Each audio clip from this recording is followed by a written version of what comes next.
Good evening, everyone. This is the East Aurora Union Free School District Board of Education meeting for Wednesday, October 14th of 2020. Please be advised that as a result of the COVID-19 pandemic, and in accordance with Executive Order 202.1, members of the public will not be permitted to attend this evening's meeting in person. Members of the Board of Education are attending the meeting remotely via Google Meet. The meeting can be viewed via live stream on tonight at our website, www.eastaurora.org/BOEMTG live, or via the link on our main district webpage. In addition, the meeting will be recorded and transcribed at a later date. If you have a comment or a statement that you want read during what we would ordinarily do during visitors' comments, we ask you to please email those comments to boe@eak12.org prior to 6:45 for tonight's meeting. And I will read those comments during the appropriate time in the meeting. I'm going to call the meeting to order and ask you all to join me in the Pledge of Allegiance. Pledge allegiance to the flag of the United States of America, to the republic one nation under God, indivisible, with liberty and justice for all. All right. May I have a motion to enter executive session to discuss the collective bargaining negotiations with the East Aurora Faculty Association, the employment history of one particular employee, and matters related to several individual students? So moved. Moved by Judy. That was Terry. I'm sorry. You're not on my, and the agenda up. That was moved by Terry? Yes. That was moved by Terry. Second. Seconded by Judy. Discussion. All those in favor, please say aye. Aye. Carried 6-0. Follow the second link on your email from Mr. Membretti to tonight's executive session.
Good evening, everybody. This is the East Aurora School Board meeting for Wednesday, October 14th of 2020. The board is returning from executive session where we discussed matters related to the collective bargaining negotiations with the East Aurora Faculty Association, the employment history of one particular employee, and matters related to several individual students. I remind folks that we are doing this meeting as a result of the COVID pandemic in accordance with Executive Order 202.1. We're doing this meeting remotely. Members of the Board of Education are appearing remotely. The meeting can be viewed via live stream tonight at www.eastaurora.schools.org/BOE MTV Live or via the link on our main district webpage. This is being recorded and also transcribed at a later date. We ask that individual questions that would normally be addressed during visitor comments to be emailed to BOE@EAK12.org prior to 6:45 this evening. Jackie, we have not received any emails for this evening, correct? No. All right. And then, Mr. Russ, any agenda changes? No agenda changes. All right, then we are moving on, and it's superintendent's comments. Yeah, and you know what it is? I'm not going to spend a whole lot of time right now because I think we're going to get into it a little later about the type of progress we're making and some of the things that have been happening over the last few weeks of school. But in general, we're making some really great progress, and just want to thank everybody who's involved, all the teachers and support staff, our buildings and grounds, our secretarial and clerical, and the administrators have been doing fantastic work. And thanks to the board for being so supportive. Lots of ups and downs and uncertainties, but I think in general, it's going really well. And very proud of the model that we've selected. And we'll be talking about that a little bit later on in the agenda. Thanks, Brian. We are on board members' comments and committee reports. Jessica, anything for this evening? I don't have anything tonight. Thank you. All right, Terry Allweiler? I don't see her on the screen. I'm sorry. Yeah, there we go. Sorry, I was on mute. There you are. We had a safety meeting last Friday. That was run down any issues. High school, they had none. Middle school, they're almost done with their fire drills and they're working on lockdown modifications. Parkdale, the new greeters desk is almost complete and it's going to be located where the old coat closet used to be, off to the left side when you walked in the first set of double doors. The last winter, we mentioned on the safety committee about needing a light near BOCES where the crosswalk is. And Doug and his crew is putting one up, and that's almost done. So that should make it a lot brighter for people crossing the road. Transportation, the roof hatches on all the buses, just so everyone knows, are cracked for ventilation. The driver's side windows are open, and the windows between each run are also going to be open to kind of ventilate the buses out while no one is on there. And we do have a new crossing guard in front of the middle school, and his name is David Green. So if you happen to go by there, he is our new crossing guard. And that's it. Thanks, Terry. I'm going to remind folks, if you're not speaking, to please mute. We're getting a little bit of feedback on the audio. So if you're not talking, I would just ask you to mute. I'm going to move on to John Seghetti as I go around the table. We had a finance committee meeting this week, and we've decided to bring back that dashboard on the budget, both revenue and expenses on a monthly basis, starting in November, again, given what's going on. That's really it from that side. Thanks, John. Judy Mellis? Just a safety meeting, but I think Terry did a nice job of summing it up. Thank you. Thank you. Dan Brunson? Thank you. Yes, I have no additional comments. Thank you. Thank you. And Kim Daniel? No additional comments. Thanks. Thanks. All right. Moving on to administrators' comments. I'm going to go around the room. Mark Rambretti? No, I'm just happy to be here. All right. Joanna, are you going to do it during your finance discussion? Yes, during the finance discussion. All right. Jerome Polakowitz? Yes, I'd just like to remind everybody that October is Learning Disabilities Month. So if you have an opportunity, just remember students that have a difficult time learning. And they're in our thoughts this month as well as during the course of the year. Thank you. Thanks, Jerome. Okay, can I jump back in right up? I did think of something. Yep. Oh, I'm sorry, Brian, I cut you off. I'm sorry, go ahead. No, I was just going to say to the administrators, like what Jerome just brought up is great, but then I think we're going to do a recap of like what's happening in each building during the items for board discussion. So just so that they're aware, they don't have to do that now, because we're just going to go like one person at a time during that part of the meeting. Do you want me to So skip, what like that kind of stuff is good stuff, Jerome. Thank you. do you want me to skip the building principals now then? No. I think, Mark, go ahead. What are you going to say something? We found out today that universal feeding has now been approved to the end of the school year. So all in-school meals will be free for all children, regardless of income, throughout till January 30th. That's paid for by federal and state grants. So we knew it wasn't until December 31st. It's now to the end of the year. Our pickup will be the same. However, we are still strongly encouraging folks to fill out their free and reduced paperwork, because that is still a major indicator for grants and other aid sources that we have. So even though it's not necessary right now, if your family is eligible for free and reduced, percentage of free and reduced is one of the very few ways we can control getting extra money into the district if folks fill that form out. But all meals will be free on campus and for pickup through our opt-in system through June 30th, and that just came out today. Is that maybe something we should do in an e-blast to all families, just to remind folks to send that out? I think people's financial circumstances change as this pandemic, continues to go. So it might not be a bad thing to do an e-blast. I'm going around the table then. Jessica Lyons. I'll just wait till the update on the hybrid learning model. Okay, thank you. Mr. Liebrock? I have nothing to add tonight. You're at Parkdale tonight. Sorry? I said I put you at Parkdale tonight. Parkdale today. No, nothing to add this evening. Thank you. Matt Brown. Same thing. I'll save all of my comments for later on when we discuss the hybrid model. Bill Roberts. I will follow suit and wait my turn till later. Travis, we're counting on you to say something. It's a pleasure being here tonight, but I have no additional comments. Okay. Doug Wicks. It's a pleasure, and we're getting ready for the change in seasons. It's all good.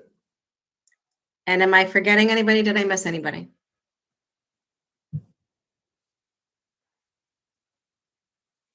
No?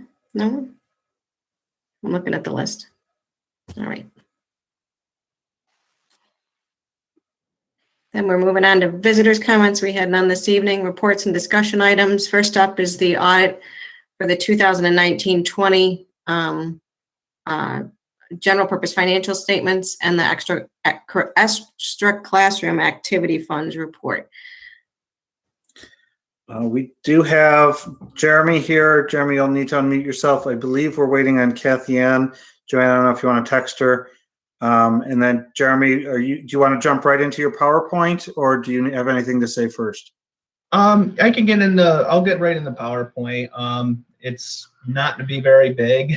We met actually last Wednesday with the audit committee, Kathy Ann, and then also Brian and Joanne. And, we had an 1.5 to 2 hour discussion going over the numbers as well as the results in the financial statement. So I think we beat that to death pretty good. So I'm going to just kind of hit the high levels of results and a couple numbers just to give everybody a good overview. Everybody did a great job. I want to say thanks to Joanne and the business office. As we're doing this COVID right now, they had to scan us almost everything since we were allowed on the district. So, we got everything done on time, and I really do want to say a big shout out to them. So I'll just kind of get right into it. I think the first slide I'll go into is slide 3. So this is the first of our 3 audit reports that I'm going to go over. This is the main one. This deals with the financial statements. And what this report basically states is that your job is to ensure that the financial statements are in accordance with generally accepted accounting principles. Our job as auditors is to express an opinion on it. And we've issued an unmodified, clean opinion. That's the best opinion we can issue. So good job. Next, go to slide 4. This is a next audit report. Now, this audit report we do not express an opinion on. This report is we're required to gain an understanding of the internal controls at the district in order to help design the audit procedures for the first audit report. So what that means is typically in May, June timeframe, we would come out to your district, we would look at your cash receipt cycles, your cash disbursement cycles, your payroll cycles, to kind of see the controls that you have in place, to kind of see if there's any additional risks that we would be notified of, and in order to help us design some audit procedures. So if we come across anything significant, we're required to report it here. We didn't do a forensic audit. I want to make that clear. Now, if we did catch something, we'd be required to bring your attention. We didn't notice anything. So the other aspect of this report is the compliance aspect, which is, New York State, federal government, and regulators have certain compliance requirements we're required to look at. So the first comment I'm going to talk about here is something we've had in the financial statements the last couple of years. This is the preparation of financial statements. I don't know if you guys have one on hand, but it's a 75-page document that has a lot of our numbers in there, a lot of footnote disclosures that are required by either New York State or the federal government, and we play a major role in preparing those. And also we kind of convert some of our numbers on a short-term basis to a long-term basis, which is required by the federal government. So it's a common finding that we see in other school districts. The next one is something you haven't had in years past. This is a compliance finding. New York State says your unassigned fund balance cannot exceed 4% of next year's budgeted expenditures. We were at 8.68% this year. Last year we didn't have it because we were about 3.98%. Now, I think the board as well as management was well aware this was gonna happen. We made a conscious decision to do it due to this COVID uncertainty with state funding. We're required to put it there. This is also something we commonly see in other school districts as well. So just required to report it. I don't want to say it's a bad thing either. So next, I'll go to the next slide. So this is our last of our audit reports. This report is required because of uniform guidance. You received over $750,000 in federal awards.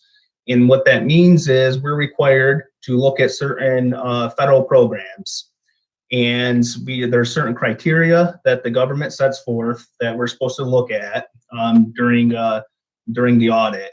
So this year we looked at your IDA grant, your Title I grant, and your free and reduced in lunch and breakfast program.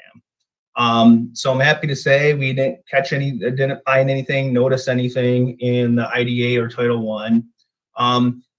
The one comment you'll see here is actually related to this was a new one due to COVID-19. Basically, we served meals to everybody in the district, but lunch and breakfasts. And we'll get into it later. You'll kind of see the major increase, but we just had some differences between what was submitted was more on a estimated versus what was actual served. So there's a quantity, not quite sure what yet. I know we're trying to get a reconciliation of that, but that's specifically what that was related to. Last year, we tested your IDA and free and reduced lunch breakfast program and had no issues. Any questions on these three audit reports? Any board member have any questions? Excuse me, Mary Beth, if I can jump in? Yep, Joanne? I just wanted to comment on the compliance issue with the fund balance. That was something that was decided collectively with the threat of mid-year state aid cuts. So the intent is to use that unappropriated fund balance when and if the state aid cuts do actually materialize to protect the district from mid-year staffing cuts. Once we have more information on that, the intent would be to appropriate that money to cover the loss in aid or to fund reserves. And the other comment I have is on the estimated meals served versus the actual meals served. That was a direct correlation to the situation that arose with COVID. And we are firmly in the process with Personal Touch of doing a daily reconciliation with that. On a quick glance reconciliation, it appears that our estimates were always lower than what we actually claimed. But once that is completed, we will make the appropriate adjustments at that time. Any board member questions?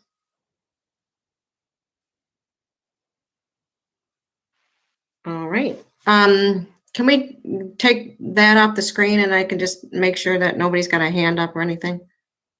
Thank you, Dennis. Dan, there you are. Thank you. I'd like to, is Mary Beth online with us? I am. Kathy No, Ann? Mary Beth. Kathy Ann, I'm sorry. No, she's not. Yeah, she's not. So I Joanne's will, tracking her down. on behalf of Kathy Ann and the rest of the audit committee, Kathy Ann is our chairperson. I want to thank Jeremy and his team, and I want to congratulate our financial team in the school district for a clean audit and for a year that was a challenge, but well achieved. So the audit committee feels very comfortable that that the audit was well done and that the finances are in good hands. Thank you. Thank you, Dan. And on behalf of the board, please thank the members of the audit committee when you see them again. We appreciate their efforts. And I too, Jeremy, want to say thank you to your firm. It had to be hard to do an audit in the midst of COVID, as well as just, our financial department having to deal with all those issues as well. So we appreciate everybody's efforts. We appreciate hearing that our staff is always ever willing and able to assist you in giving you all the documentation you need to perform an audit. And of course, we are truly grateful it's a clean one.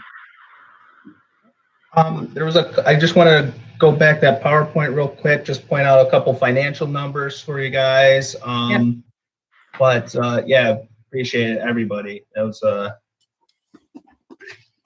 so yeah, I just want to, if we go to slide 6, just kind of give you a brief overview. This is a nice line chart from the last 5 years. Your total revenues were about 36.3 million this year. Last year about 34.7. So there's an increase of about 1.5 due to taxes, but also we're getting some additional aid related to our capital projects. And then if you look at the expense side, they went up $1.3 million as well.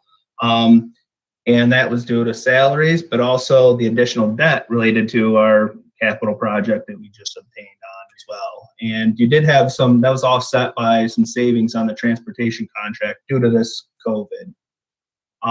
Jeremy, can I just jump in just from a viewing standpoint? Can you just tell us what the blue and what the pink is? It's hard to read on some of the smaller. So the blue is the revenue and the pink will be the expense. Thank you. So then if you go to the next slide, this kind of summarizes it. So the pinks are surplus during the year, which was about a little over 1.4 million. And our fund balance is the blue, which is a little over 5 million. But you can kind of see where we were from the last 3 years ago, which I think is nice job by you guys as a board, management to kind of turn this around. So I thought this was a nice slide I wanted to point out. Yes, and Jeremy, I just had one more comment. This is Joanne. My other comment was on the previous slide on the expenditure increases regarding salaries. That was not only on increases due from contractual obligations for the salaries, that was in direct relationship with the changes that we made with the health insurance plan that the unions agreed to, and it was the rehiring of staff that had been laid off and trying to bring us back to whole. That is a good point, Joanne. Thank you for that. Okay, and then I'll go to one more fund, Fund 9, only because, sorry, page 9, Food Service Fund. Normally we wouldn't discuss this, but as you can see, there was a large increase, and this was back to our summer seamless option program where we served all the kids lunches and breakfast. And I just wanted to point that out because you know, how helpful it was to the community. We actually kind of had some numbers of meals served. So this year in 1920, we served over 206,000 lunches. 1819, we served 116,000. So it was an 89,000 increase in lunches. Breakfasts in 1920 were 148,000. 1819, there was 24,000. So we 124,000 increase in breakfast meals. And so obviously the revenue and expense went up because we get reimbursed on those. And then obviously the expense side went up because of meals cost money. But I just thought that was nice to kind of see what we also did for the whole school district as well. Yeah, I'd like to just comment on that. A lot of positive feedback from our community about the availability of the meals. Mark mentioned earlier, typically, you know, free and reduced are those families that receive either free or reduced meals. Everybody was able to receive our meals, and many families took advantage of it. And they found, due to their circumstances related to COVID, it was a really like just a shot in the arm, and it just made their days easier in many ways. And I think the staff, Iris, her team, Chef Mike, Joanne, Mark, they did a fantastic job. The principals helped out. It just was really well done. And I think we did a huge service to our community. So I just want to thank everybody who made that possible.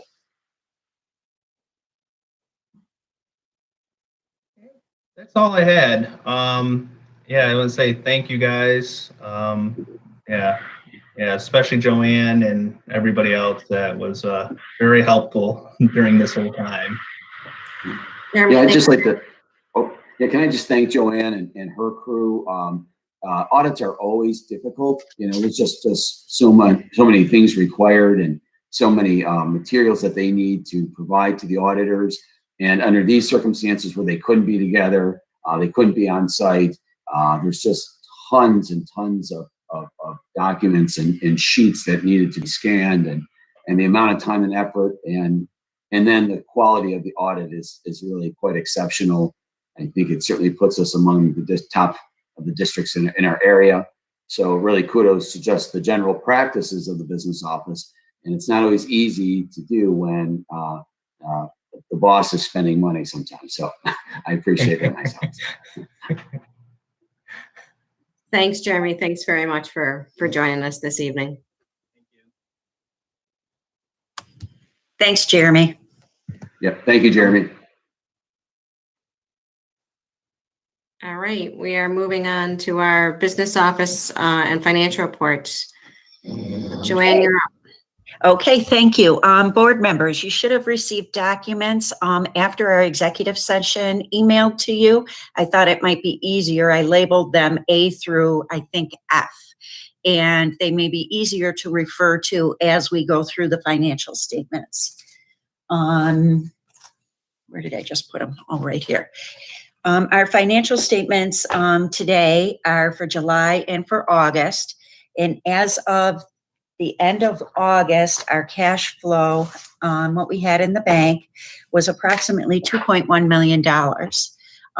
Our expenditures, we had expended approximately 7.4% of our budgeted expenditures, which I'm happy to report is lower than this time last year, and is a direct result of the budget freeze that we have implemented in this unknown time.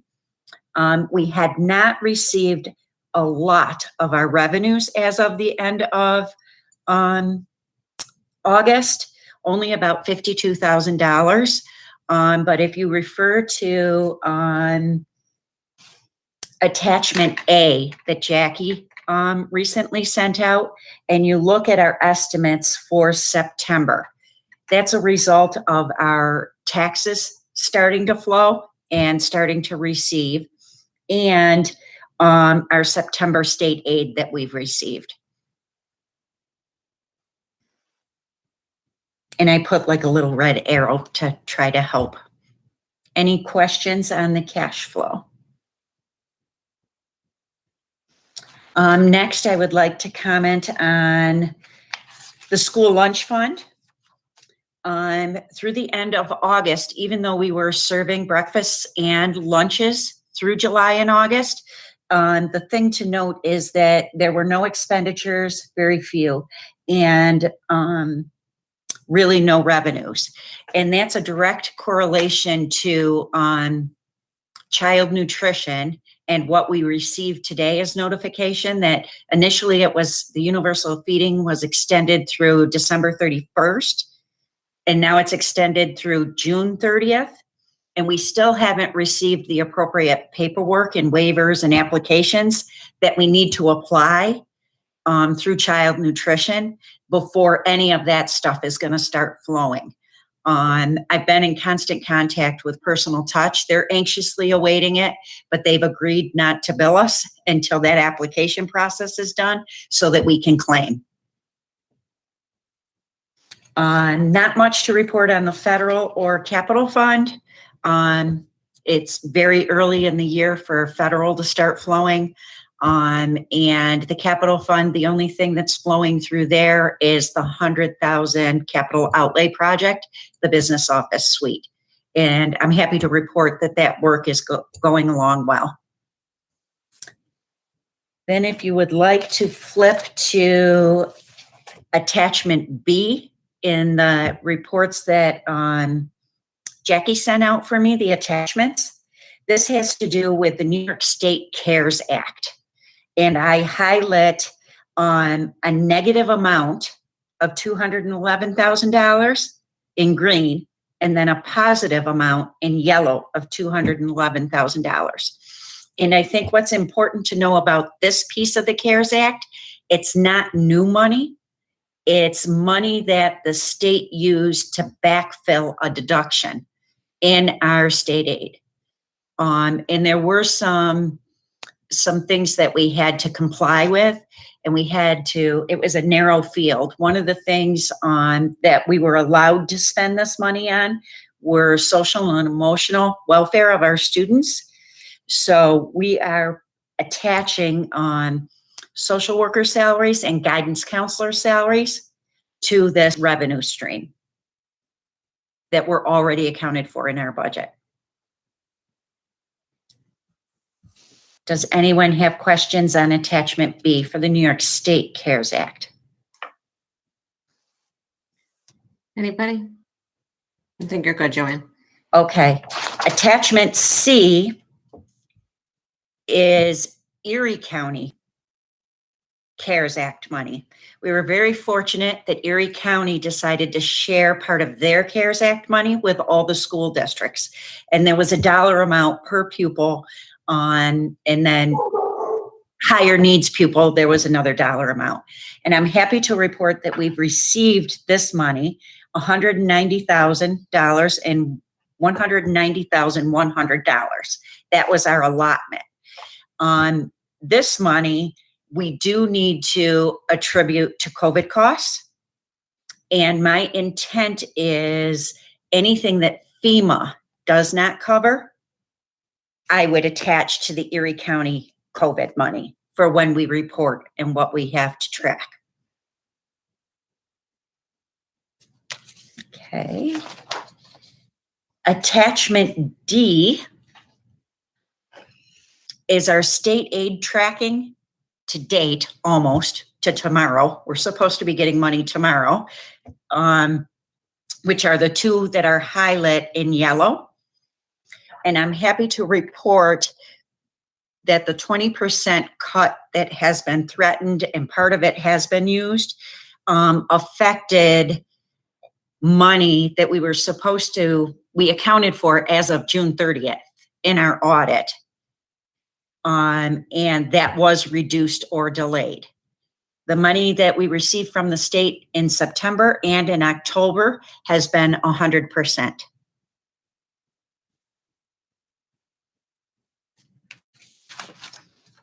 attachment. That is good news. It is good news. I keep crossing my fingers. And Attachment- Joanne, oh, I'm sorry. Oh, Joanne, go there's no way of knowing then going forward if it's going to be that 100%. No. We just have to, okay. Because there's another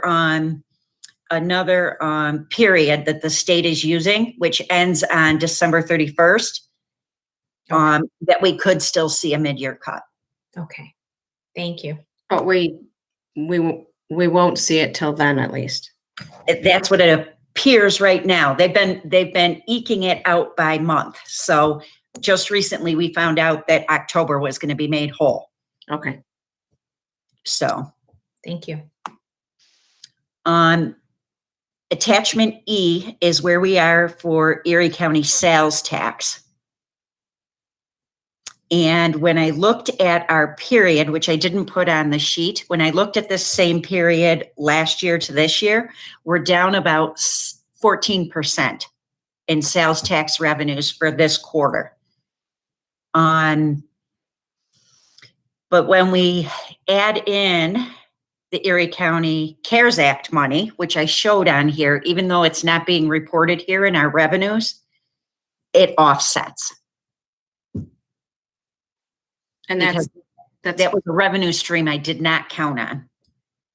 And that's kind of what it's there for, right? I mean, it's supposed to offset.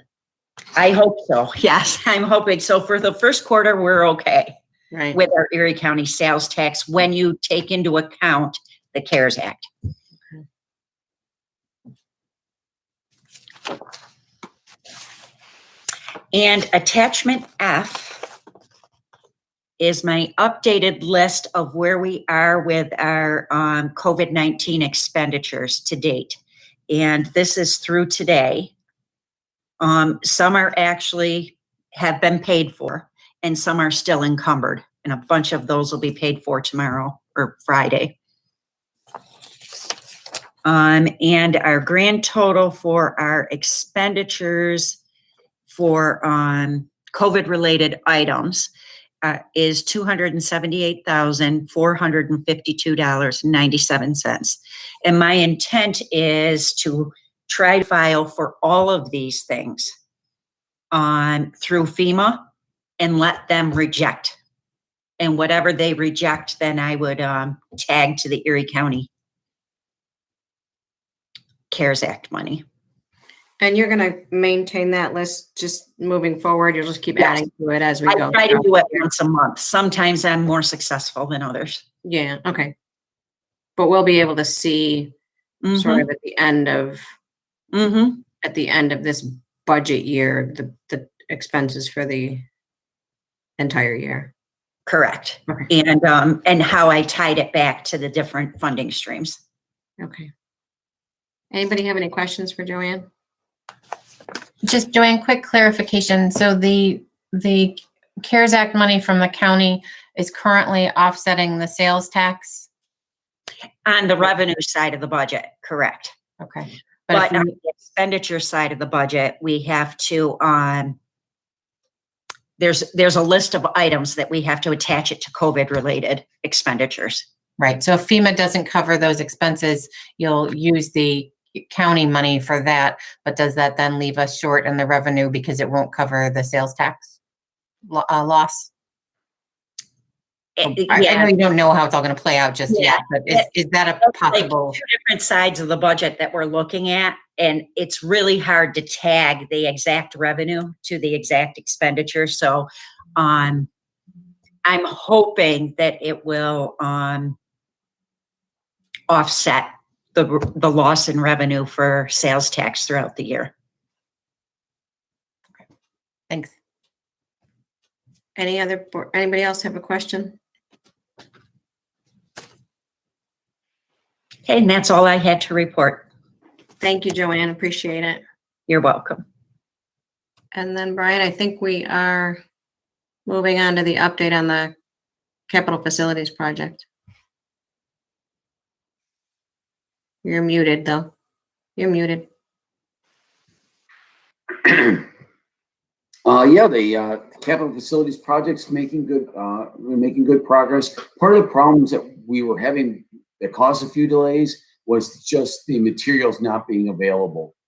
So the crews that have been on the jobs have done a really nice job of finishing off the sidewalks at the middle school. The gymnasium floor at the high school looks fantastic. Still working on the locker room showers. That's a little delayed again. Hopefully, that'll be within the week or so, Doug, or maybe. Yeah, within a week or so. Yes. Okay. Yep. So that'll be tied up too, and that'll be good for athletics. And then Joanne's office again was delayed a little bit. They had to slow down on construction, but now they've been working every single day, so that's moving forward. And again, a lot of that is just related to the supply chain. That's been an issue kind of everywhere. But yeah, it's coming along nicely. And also, I guess probably the largest piece of it is the middle school entryway. They poured the steps. It looked really good. And then they had to wait for the steel to construct the entryway itself. They've begun that process, within the last week or so, and it's moving along really nicely. They're there every day, and it's going to be very nice, and most importantly, a very just safe entryway for the middle school. So it's very positive. When I interviewed, the greeters are very eager to have that. They're really looking forward to that change, and it'll be much better for them too, I have to say. Sure. Absolutely. Yeah. The greeters, once it's done, it'll be a perfect alignment, which is exactly what we want. Brian, is that still expected to be done by the end of October? No, Terry, I would think it's going to be probably mid to late November now. Okay. Yeah, because they were hoping to get it done by the end of October, but just with the delays, it sat for, they made really quick progress, and then it just sat for at least maybe 2 weeks, right? 7 to 10 days, something like that. Yeah, and again, nobody's fault on their end. It's just the supplies aren't available. But now they're here, and they're making good progress again. Yeah, it'd be nice to kind of get it done. Doug, what do you think? The end of November? I think we'll make the end of November. Yeah. Okay. Yeah, it would be nice to have it done by then. So once the snow flies, it's ready to roll. Yeah. Yeah. It makes it difficult for the greeters because they have to let people in the back, and it's kind of a pain. It'll be soon, next month or so. Yeah. Any other questions? So do we have a plan for landscaping around it? Yep. Actually, we have. Go ahead, Doug. We do. Yeah. We're purchasing supplies for that. We're doing that in-house, and we actually did the PO today because those supplies are going to be impossible to get in another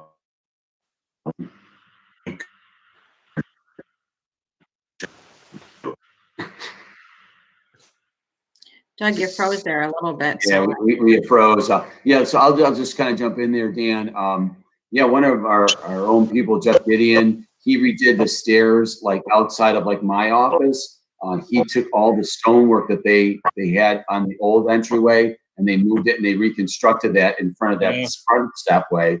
And that was Jeff, who's one of our grounds crew, and he's just fantastic. And he did the design of the layout for the new entryway as well. And so, like Doug's saying, he's unfortunately frozen there. Hoping to be able to get that and set that up, within the next few weeks or so. I'm glad to hear that because he did such a nice job with the old entryway to try to make it look better. And his stonework was superb, I thought, with the letters EA built right into the stones.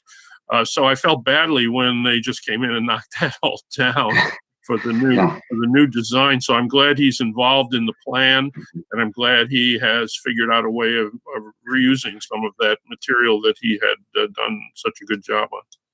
Yeah, he just recreated that entryway on the next door down, Dan. So it looks fantastic. Yeah, he also plays the guitar very well. Yes, he does. Yes, he does. Yeah, he's very talented. So yep. So yeah, he designed the gardens, and they're very nicely laid out. Thank you. Sure. Anybody else? Well, just a quick question, Brian, perhaps you can tell the whole board what the schedule is for looking into the future about, for instance, the 5-year plan that has to be developed where we're required to do a building condition survey. Yeah, that's coming up actually. And so Joanne's preparing for that. We talked to about, just as things have changed over the last several years, we're coming off this large project. There'll probably be another small project coming up in the future, in the next few years as the financing adjusts, and we want to prepare for that. But prior to doing that, we're due to have our 5-year plan updated.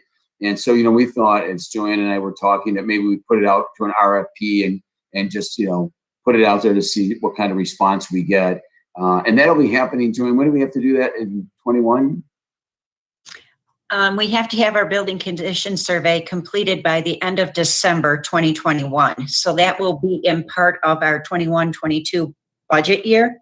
But I'm starting to look at RFPs and to develop our own RFP to start to see what we want to do with the architect. Yeah. So we'll be putting that together, Dan, over the next several months, with the idea that the actual building condition survey will be completed in the fall of 21, right before the December 31st date. So that's what we're hoping to. So we'll have an update for the board over the next several months, because honestly, it goes pretty quickly, right? And then that what that will show us is, when do we do the next facilities project? What would possibly be included in that? What size of the project would make sense? Those are the types of questions we'll be talking about. What's the timeline on that RFP project process? Once we put it out, how long do we have to? We can make the timeline whatever we want it to be. We want to advertise and have enough time to get bids back. Yeah, like we put that. So are you expecting we would put it out an RFP in the spring, and then we would have the spring, yes, the spring or late winter. So that's then we have time to interview. I'm sure we want to meet people and interview people. Yeah. Okay. All right. So when appropriate, Brian, I would appreciate it if you would call a meeting of the construction committee, the building facilities committee. Obviously not right away, but when there's some issue that we can provide some guidance on, and we can be kept up to date on the process, I would appreciate it. Thanks. Sure, absolutely. All right. Next up is the items for board discussion, the update on the hybrid learning model. Yeah, so we're well into things, and it's moving along very nicely. Our K-4 model is, we have students in for 4 half days per week, and they either go to an AM or PM session. Wednesday is a remote day for everyone, where the teachers do engage with their students online, both through synchronous and asynchronous activities. At 5 through 8, we're doing a 2-day live model and then 3-day remote. Again, Wednesdays for all of our students 5 through 12 is they have office hours, and they also are engaged in clubs and other online learning activities. And then they're either in one of 2 groups where they attend on Monday, Tuesday, and then they're remote for the next 3 days, or they're remote for the first 3 days of the week, and then they're live on Thursday and Friday. Our students receive, though, 5 through 12, 4 days of streamed videos. So if they're not live, they're watching the live presentation. So they get 4 lessons per week in each one of their subject matters. And then also they have time to meet and discuss with their teachers on Wednesdays.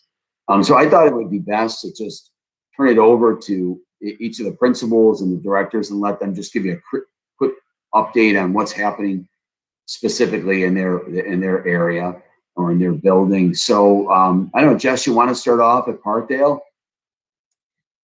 Yeah, sure. I just jotted some notes down here in no particular order to sort of give you an overview of how it's going. The teachers, we realize no hybrid model is ideal at this point, but we're really enjoying the half days and seeing the kids for 4 days. It's really helping get them into the routine of school and just being able to teach them those core foundations of ELA and math.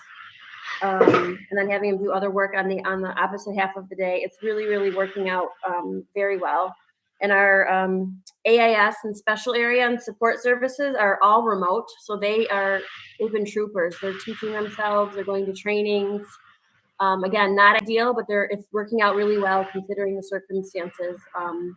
Mr. Geip is pretty funny on his classroom Google Meets, I heard, and Mr. Battle. And I've joined a couple of our AIS classes because they're all synchronous. So I've popped into a couple of those, and it's the same as it would be in person. They have all their materials there in front of them. They send them home with them when they're in school. And for our 100% remote kids, we have a pickup every Friday for any materials that they do need. So they have everything from dice there in front of them to do math games to flashcards. So they have all the manipulatives right there in front of them. We had our school pictures 2 weeks ago. Terry Tomzak did them as she usually does, but we had them all outside this year. And I have to admit, parents and even Terry want to do them outside all the time now. She had a nice little backdrop of the leaves were changing, and she had a couple mums. It was really they're beautiful pictures this year. So we were able to do that. Our classes are getting outside quite a bit whenever they can. They have yoga mats or towels they bring out to sit outside with clipboards and those little lap desks they use to do some work out there. We opened our playground up a couple of weeks ago, so we're limiting the amount of class you have to sign up to go out there in 20-minute intervals. We're limiting the number of classes out there at a given time. They're washing their hands before and after they return from the playground. But especially for our K2 kiddos, it really helps to give them that 20-minute break in the middle of the morning or the afternoon to get out there and just socialize and learn to play on a playground and share equipment. They have their masks on when they're out there too. And then when they come back in, the teachers just say they're so much more focused and ready to get back on track of what they're doing. So that's been really great. I just wanted to update on our students with special needs. So both of our AM and PM classes do have a special ed teacher. Our co-taught classes do have a special ed teacher in there in both the AM and the PM.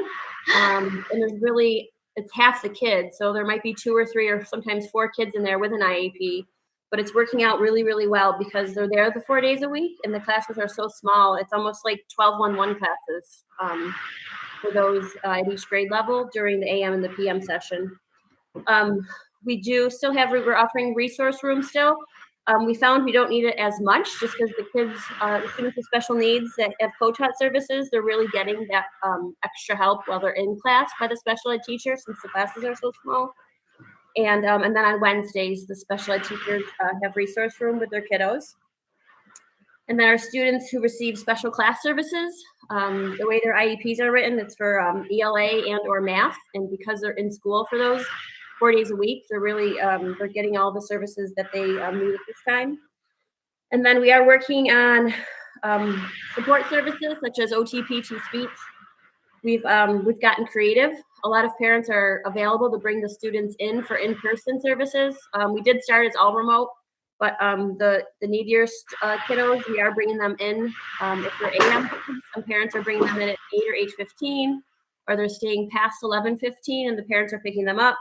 And then if they're afternoon kiddos, the parents are bringing them in early. And we're also using Wednesdays. Parents are bringing them in for the in-person services. And then we do have a couple kids we're working on getting busing for who don't have the ability to be driven in and out of Parkdale. We're working on busing for them to come in for at least 2 days a week of in-person services in those areas. Brian also asked me to talk about if we do have students who, if a parent or a sibling tested positive for COVID and they have to quarantine for 2 weeks, how are we keeping them up on their academic work? And we explored a few options. We've only had one so far. There's kids missing 2 or 3 days for the sniffles or a fever. But those were just supplying the work. The parents are coming to the greeter's desk, picking it up, and the teacher between them doing it at home with the Google Classroom work that's being posted, and the teacher can catch them up when they get back. But for the ones who are out for an extended period of time, we did explore the option of having them join the virtual classroom teacher at the grade level Google Classroom. But we decided not to do that because that teacher is not necessarily on the same exact day's lesson as the other teachers in that grade level. And also the students don't necessarily have the work all right there in front of them right away. It would, if we did go that route, it would take days to get all that work together, and then they'd physically be switching teachers. A first grader would go from one teacher to another teacher and then back. So we decided not to do that. So we're just providing work to the students who are going to be out for 10 to 14 days, and then the teachers are Google meeting with them individually to see if they have questions, to get them started, to explain the work that they're missing on days besides Wednesdays. So for example, we have a couple kids out for this week and next week. So the teacher is giving them their schoolwork. They're Google meeting with them Friday morning at 8 o'clock to go over everything, see if they have questions. They're joining the full class Google Meets on Wednesdays, and then they're doing another one during the week to make sure if they have any questions on their work, they're not sure what to do, just to keep them in contact with the class and not just sort of having them off on their own for 10 to 14 days.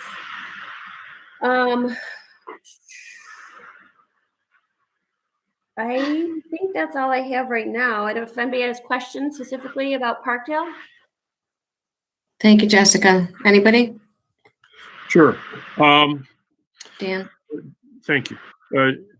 Jessica, I wonder if you could just tell me in a minute or two how art and music works in this situation. I'm thinking about the orchestra students, the chorus, and all the neat projects that the art teacher would normally do.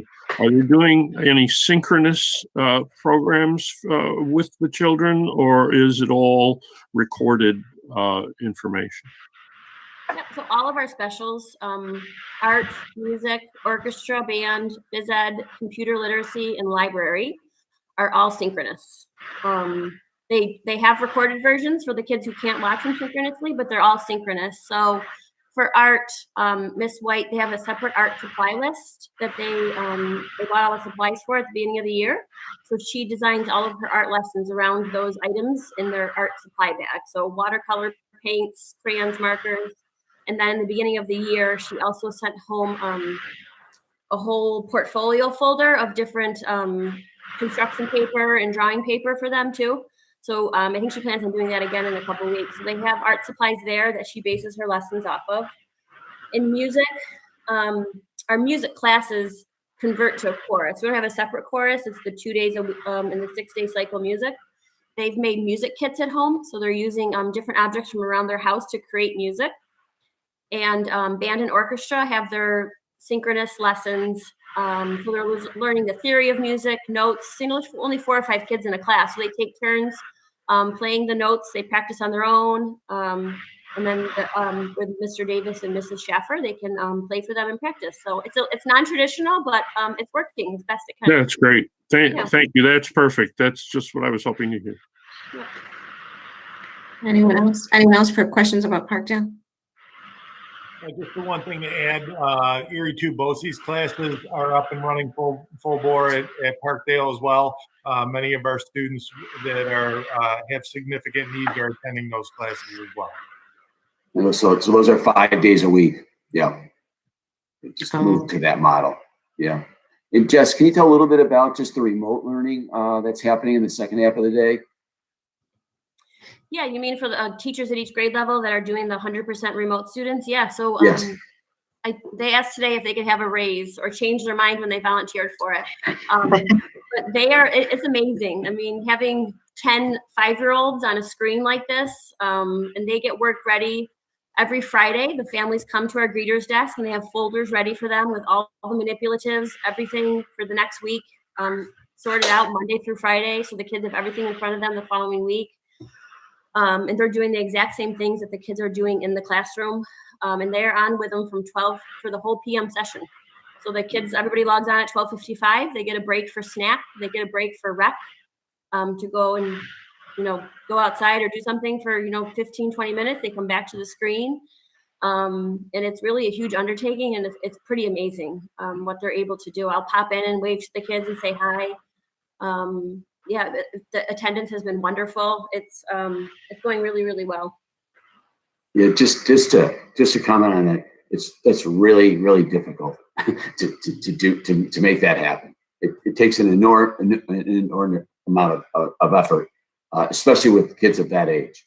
It's that level of engagement.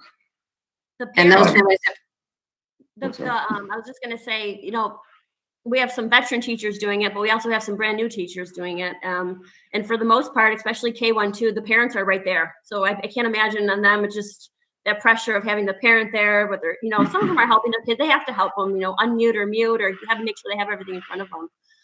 It's just got to be a little nerve wracking, I think, for the newer teachers who are doing it when the parents are right there too. And those families have committed to doing that for the full semester, right? So that we know that's going to happen for that. Yep. That we have time. We have 62 right now. Well, thank those teachers for us, because I do think that that's a really difficult and enormous undertaking. Jessica, how many did you say? I didn't hear that. 62. 62. So I thought, thank you. Mm-hmm. Okay. Thanks, Jess. Yep.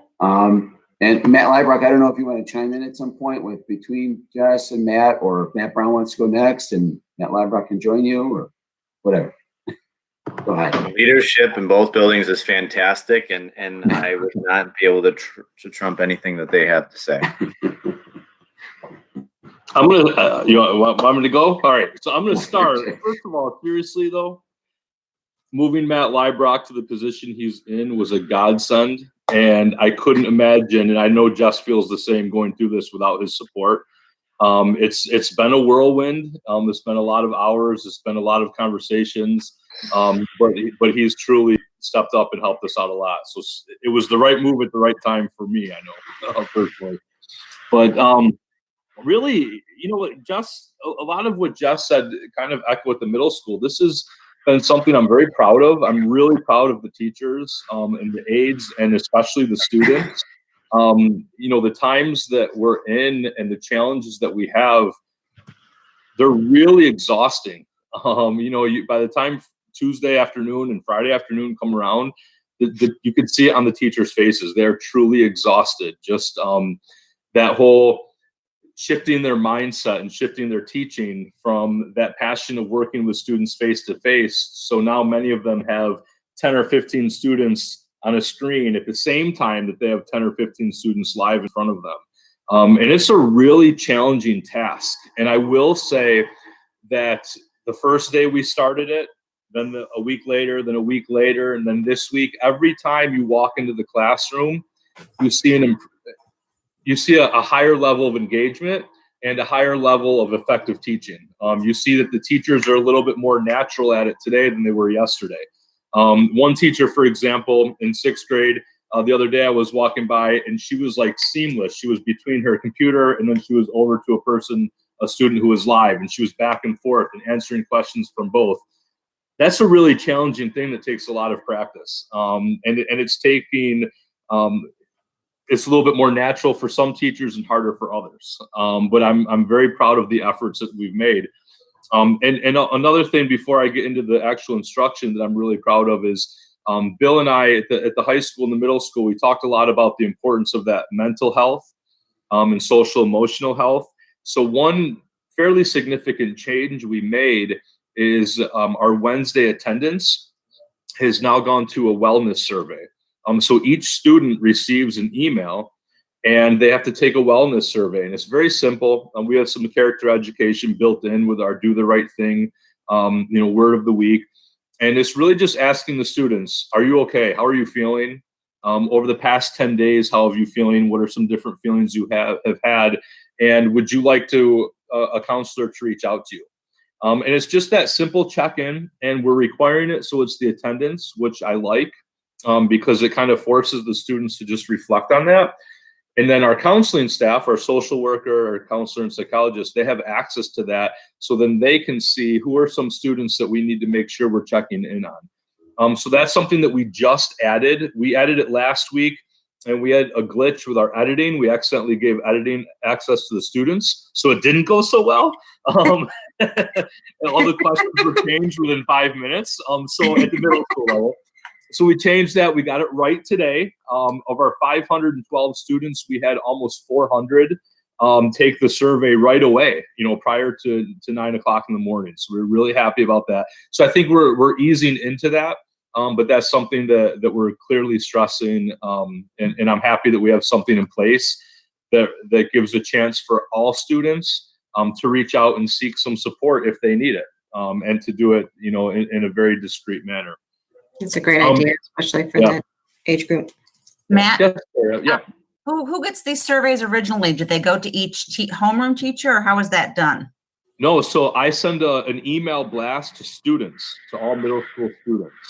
And so the teachers have nothing to do with it. So it literally just goes to each student at 7:45 on Wednesday morning.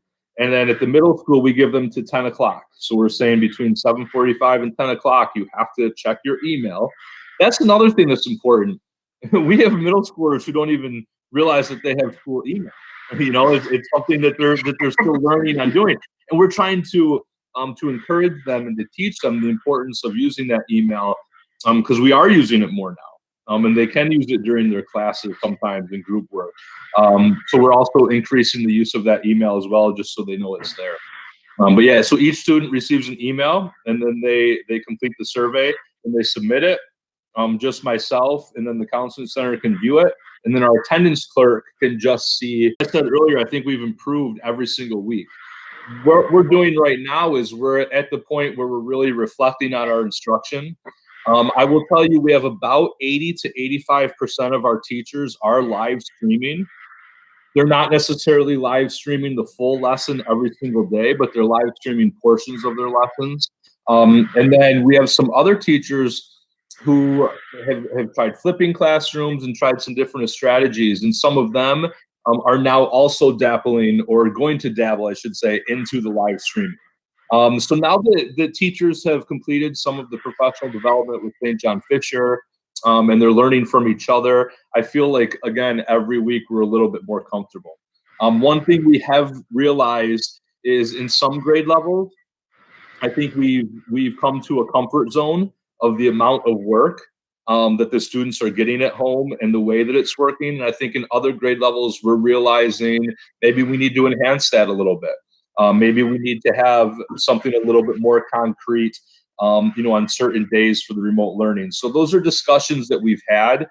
And again, I commend the teachers, because when we have these conversations, they're coming in open to that conversation and open to ideas. And really, they're conversing with each other. So I really think that over the next few weeks, our parents are really going to be pleased with the direction that we're heading in regard to that. Another thing that's really important is, 2 weeks ago, we were able to bring a handful of students with IEPs and special needs back 4 days a week. So they're able to come in attendance for 4 days. That is working really well. And today we met and we identified another handful of students that we're going to go through that process to see if we can bring them in 4 days a week as well. The one thing that I just want to make sure everyone understands is there's a lot of layers to this.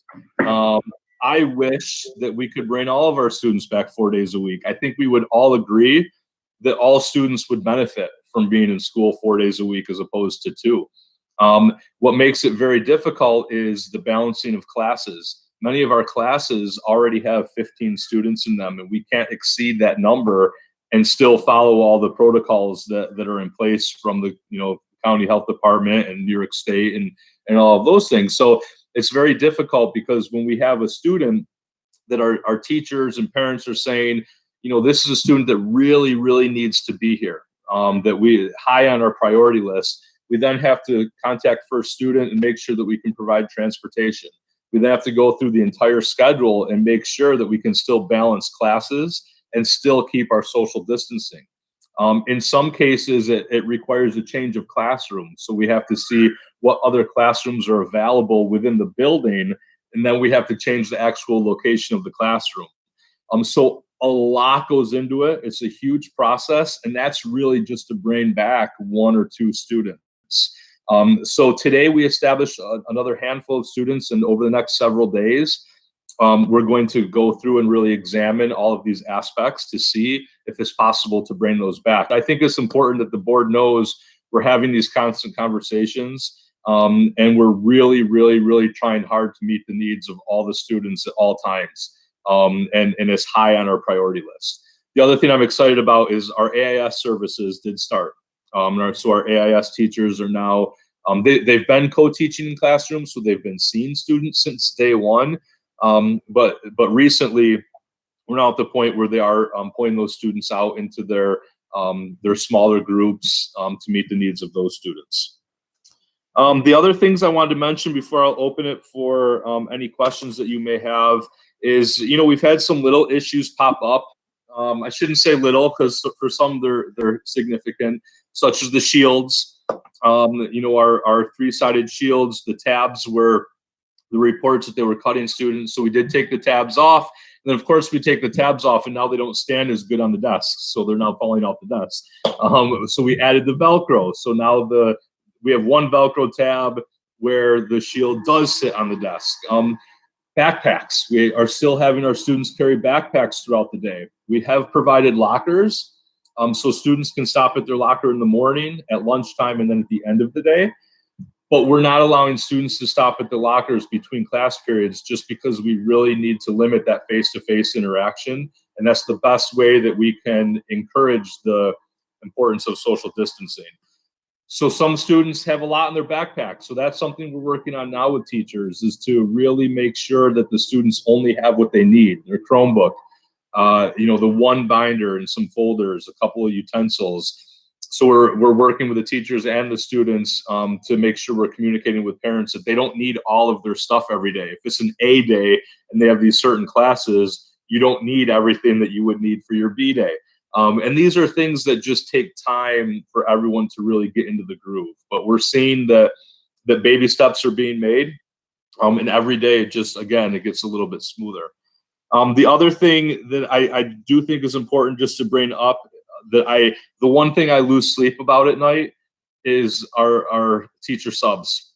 I'm really concerned about that. That's something I know Mr. Mambretti has done an incredible job of reaching out and really advertising. And we have had some people who have shown interest in substituting, but that is something that I'm concerned about, is as we do reach this flu season and that time of year where teachers and aides are going to be out, it's very difficult right now to make sure that we're fulfilling those classes with certified people and people that can keep the curriculum moving forward. So that is something that I know we've been working hard on. And again, Mr. Mambretti's done a great job of trying to recruit people, but it is something that's definitely in the back of my mind that I lose sleep about.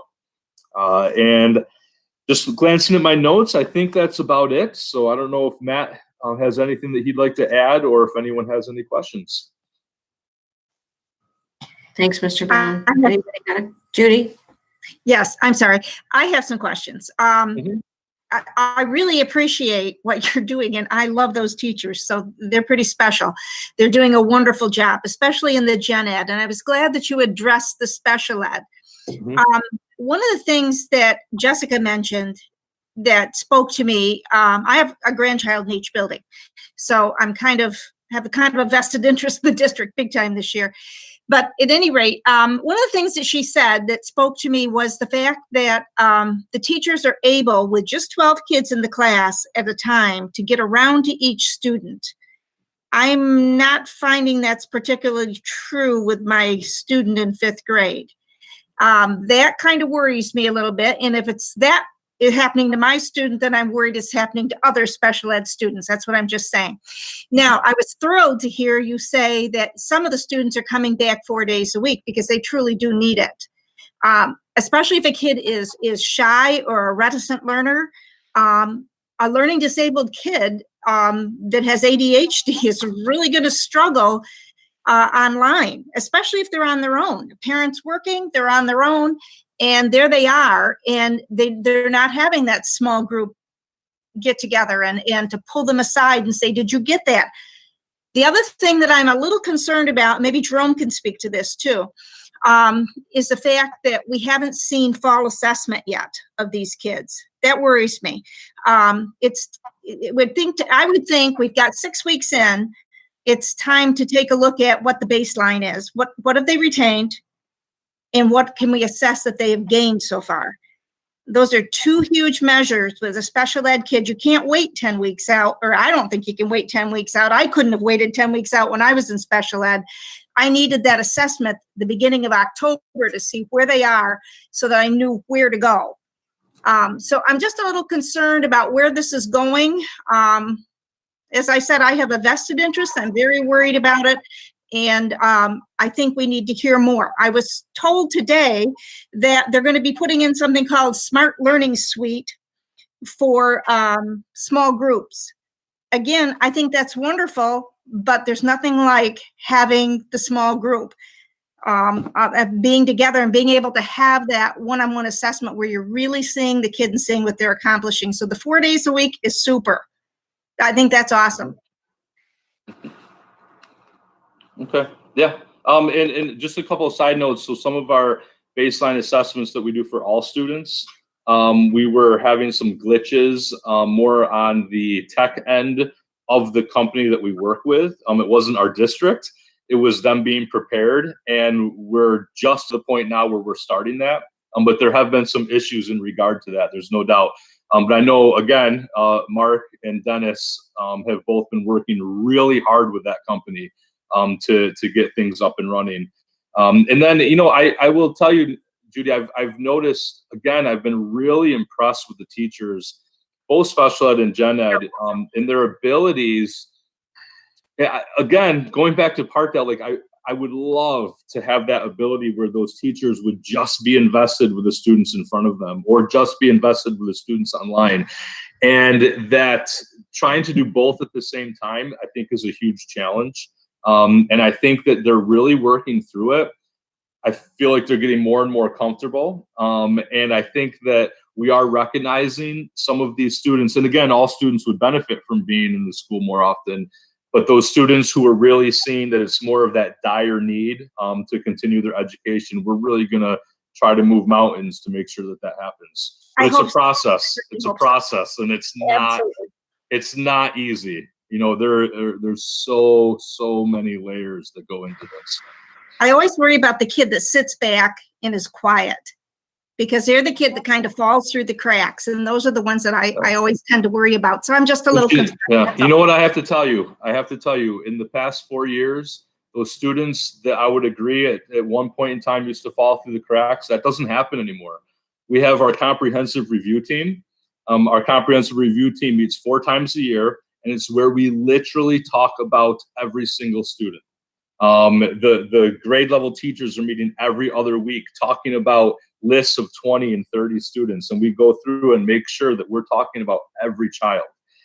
So now, do we do that every quarter, every week? No, but through a course of the semester, by the time we have 2 or 3 of those comprehensive review days, we're really doing everything we can to make sure that doesn't happen.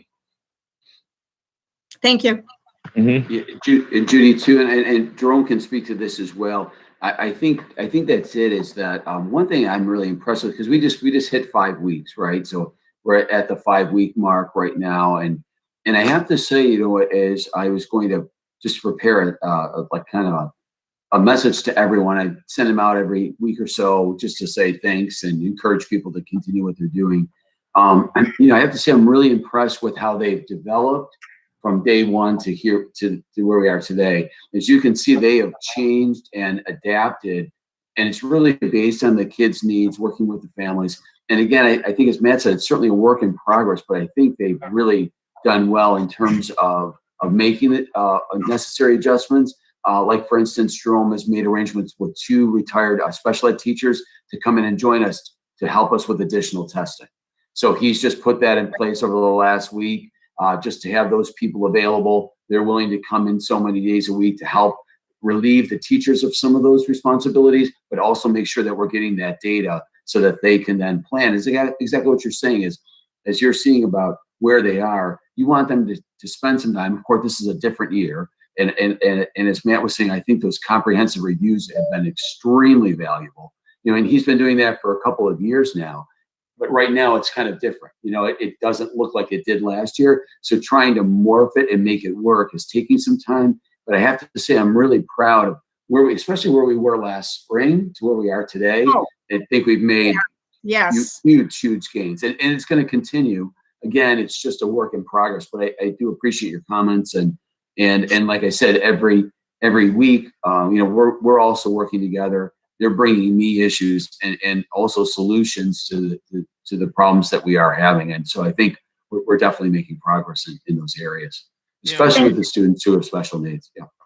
And this really stems back from, Judy, the task force that we were on together in that plan, and just the brainstorming of all the collaborators and stakeholders at that meeting coming together.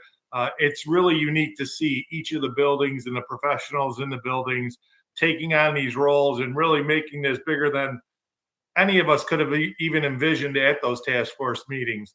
And that's where Matt's social emotional learning survey came out for Wednesdays. And there's just so many positive things.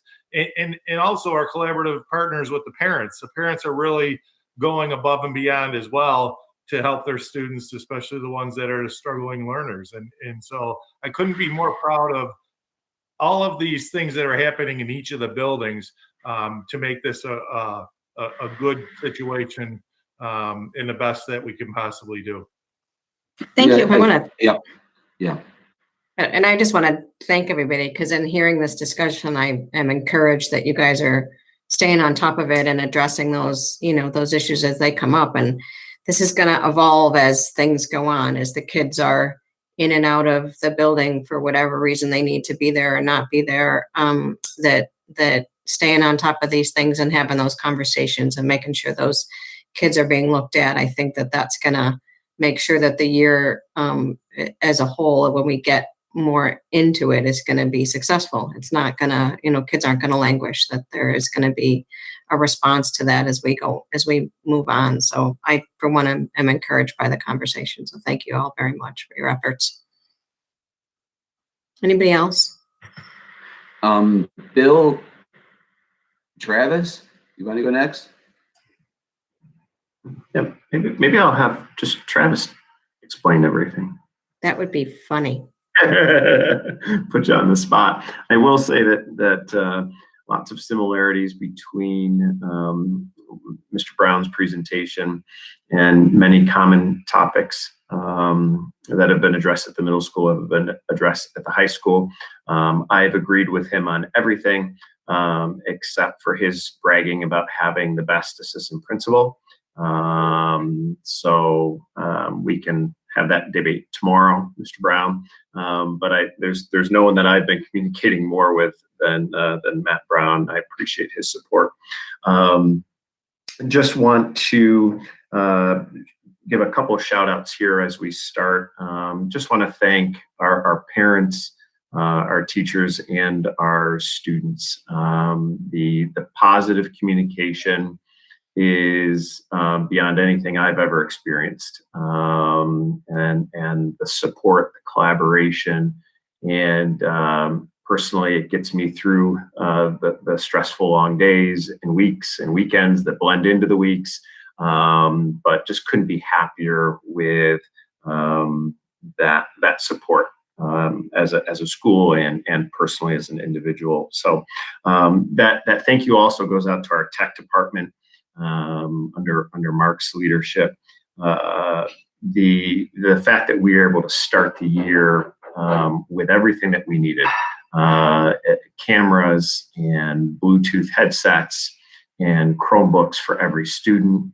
Mark, I didn't share this with you today, but I received the report that there are no students who have issues with their Chromebook right now, no damaged Chromebooks that need repair. And to me, that was emotional to hear, because it seems like a constant struggle, as people can imagine, when you have over 600 Chromebooks out at the high school. There's always a need for repair, but today we had a clean slate. So, but thanks again to Mark and the tech department for establishing that as we entered into the new school year. There are a lot of updates from the high school and a lot of modifications that we've made along the way. The first thing is we did modify our bell schedule slightly. We, as you know, have had a tremendously successful activity period. But that, with all the restrictions that we have going into this year, we knew that that was going to have to change. So what we did was we consolidated that time and used it to increase the passing time, and that allows our students to get to their classes in an efficient way with the traffic patterns that we have set up at the high school. Also gives our teachers the opportunity to clean the rooms in between classes. As with the middle school, we've allowed our students to use their lockers now, and that's been for about the last 2 weeks. They can use their locker when they arrive at school. They can use their locker before they go to lunch, and then at the end of the day. And at the end of the day, we also have a staggered release. So we have 3 bells at the end of the day that allow for a slower release of our students into the halls and then out to the buses and out to personal, transportation. Other changes that we've made, we've been live streaming our resource rooms. So that's been something that changed. We also have established every other Wednesday, we do distribution of materials for our 100% remote students. I want to say thank you to Suzanne Sedfelt, who coordinates that communication with the 100% remote students. And if you ever come in on a Wednesday morning, there's materials scattered, organized, scattered around the main lobby, and cars are constantly pulling up. They call in to Suzanne. She grabs their materials and walks it out to them. And as soon as the car pulls away, there's another car waiting for her. So wonderfully organized. Our teachers are on board of bringing that material down ahead of time, and been hearing nothing but praise from those individuals that are picking up the material. As with the middle school, we've also slowly been bringing back students 4 days a week. That goes through a process of review through our student support team and our special ed team. And that will continue as we can, as Mr. Brown said, accommodate those students into our classrooms. The other updates, as Mr. Russ said, we've hit the 5-week mark. So we'll be running our 5-week reports this week, and just encouraging all of our students and parents to routinely monitor our academic progress. To support that, we are opening up the Academic Learning Center. That's going to start next week. And moving forward, at least for the foreseeable future, it'll open on Mondays for the blue group after school and Thursdays for the red group after school. I have a teacher from each of the core subject areas that'll be available both on the Monday and on the Thursday. Students will work in the library from 2:50 to 3:30, and then the late bus is at 3:35. So really excited to bring back the Academic Learning Center, and I'm going to send out a blast on Friday that will notify parents of that, students of that, and also will attach the Academic Learning Center brochure to that blast. Also starting next week, a modification that we're going to make in response to what I was hearing from students, from parents, and from teachers. Foreign language classes will be live streaming starting on Monday of next week. So we're excited that all Spanish and Latin classes will we'll follow suit with the core areas that have been doing that for the first 5 weeks. And also want to let you know that although we did not have our traditional homecoming celebration, I've been working with student leaders and our class and club advisors, and we have planned the first ever East Aurora High School Fall Fest, not to be confused with what happens down at Ellicottville, but the week of October 26th to the 30th, so Halloween week, we have activities scheduled for both the blue group and the red group on each of the days, costume contests, trivia competitions, minute to win it games within the homerooms, and we may be building a trebuchet for a pumpkin launching contest out on our front lawn as well. So some exciting things. Also looking at planning some small social events at night as well for especially our seniors, and just getting some final plans together, some final approvals. But that is something that we're excited to offer our students. So the other thing is office hours and club meetings are in full swing. So all clubs are meeting on Wednesdays on a rotational basis. All of our departments offer office hours, and what we're finding is Wednesday is one of our busiest days at East Aurora High School, even with the students not on site. So I appreciate the teachers' efforts in coordinating those meetings and also the office hours, and the students are taking full advantage of it, which is really exciting. So again, I honestly, as Matt said, there's always area for improvement. We're constantly tweaking, as you can tell by some of the changes we've made, but I could not be happier with, again, how our students, our teachers, and our parents are handling this new hybrid approach. Bill, thank you. I just am never just always impressed by the creativity that you and your students can come up with in terms of how to celebrate some of the things that have become traditions in East Aurora in new and unique ways. So congratulations. Fall Fest should be a great new fun event for the kids. And we're looking forward to it. And I have to say, like, across all the buildings, it's just impressive to see how you all have stepped up and adapted and made things unique and fun and are making it work. It's really impressive to see. So, does anyone have any questions for Bill? And thank you for getting the language in person.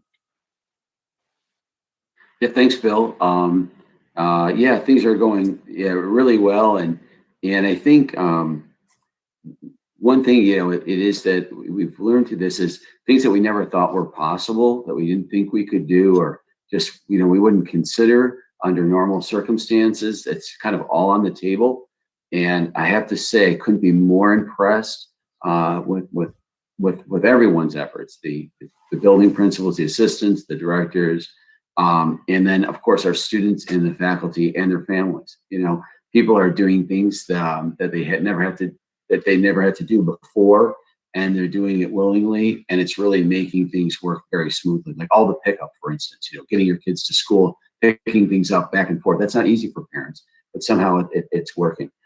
Same thing with like all of these activities. Bill and I were talking about it, because especially like for our juniors last year, now they're seniors, so they lost out on a lot of things at the end of last year, and now we're back to the same. There's no dances, there's no homecoming. And those are real losses for our students. And so we started talking weeks ago about really trying to have some activities so that they could enjoy their final year of school. I mean, it's important for all kids, but again, kind of special for seniors. And Bill met with kids, and they've come up with some fantastic ideas, and so we've been talking about it, and he shares those things with me, and it couldn't be any better. Even instructionally, I think the teachers have really, they're just doing everything they can to try to make it work, and they're willing to try it and fail and then come back and do it again. And it's just improved dramatically since the beginning of the school year. So it's very exciting. Yeah, and in the end, when this is all said and done, it actually makes us stronger and better, right? So as we move into the 21-22 school year, we're going to have all of this in our arsenal to draw from, and it's just going to make it that much better in the long run. So yeah. Thanks And one again. thing you said that I think is really important is I certainly don't sit here and expect that everybody has command of how to do this right out of the gate, and I appreciate that people are just putting their best effort forward, and they're communicating with their colleagues, and they're sharing best practices, and they're taking support and advice from across the buildings to say, hey, this works for me, or that works for you, or like it, and that just makes us better. It makes everybody, nobody can do it great, and you got to have a learning curve from the teaching staff too, and I just appreciate everybody's best efforts. It's really impressive. I keep saying that word. Repeat myself. Jerome, I know you've been kind of chiming in. Is there anything else you wanted to share? Just one other thing, the virtual learning center grant, which I believe that was orchestrated with Erie 1 and Erie 2 BOCES to provide additional supports technologically and tutoring wise in the learning centers that we have, the child care centers in the area. And I do know that Duck Duck Goose and East Aurora Community Nursery are involved in that, and the kiddos that are in those child care centers are reaping the benefits from that grant as well. And they're also looking to expand in other areas of Erie 1, because we have parents that work in other towns and their children go to daycare centers in those towns and need extra assistance. So there's a lot of logistical and coordinating things that take place with the folks that provide this support into the classroom teachers in our own buildings to get to work and know what's going on so that they can assist the students in those learning centers after hours. Yeah, it's a really impressive program, and I don't know all of the details, but basically speaking, this grant has allowed us to pair our students with providers who actually provide assistance with the virtual instruction. So as say for our little ones, they go off to they're with us for the AM. When they go to their daycare center, if it's Duck Duck Goose or the community nursery, there are people there that will help them to get online and continue that process and that learning during the school day, so that when they go home, all of that has been accomplished and it doesn't fall on the parent. And plus, they've also provided funding for it.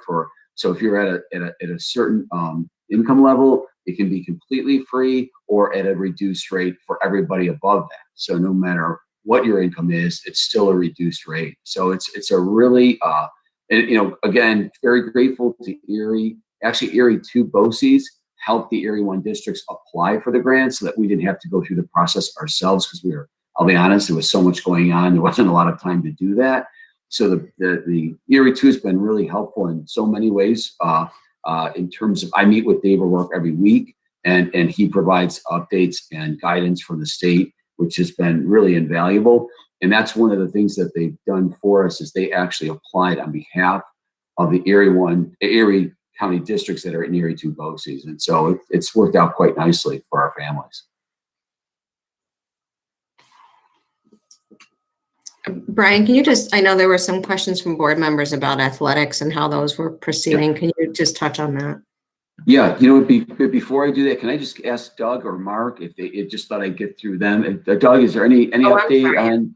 Yeah, no, that's okay. I'm sorry. Just quickly, Doug, anything else? No, everything. We're good. We're good. Thanks. Yeah, and you know what it is? Again, Buildings and Grounds Department just knocked it out of the park this summer, preparing our facilities, setting up protocols, putting all the decals on the floors and in the different areas of the buildings, and it has gone far more smoothly than I could have ever imagined. The first day of school, I'll be honest, was way I don't want to say way better, but it was a lot more smooth than it typically is, because usually there's twice as many kids, a lot of movement, and it was really quiet and organized, and it was actually really quite easy to get through the process, and that had to do with Doug and his team.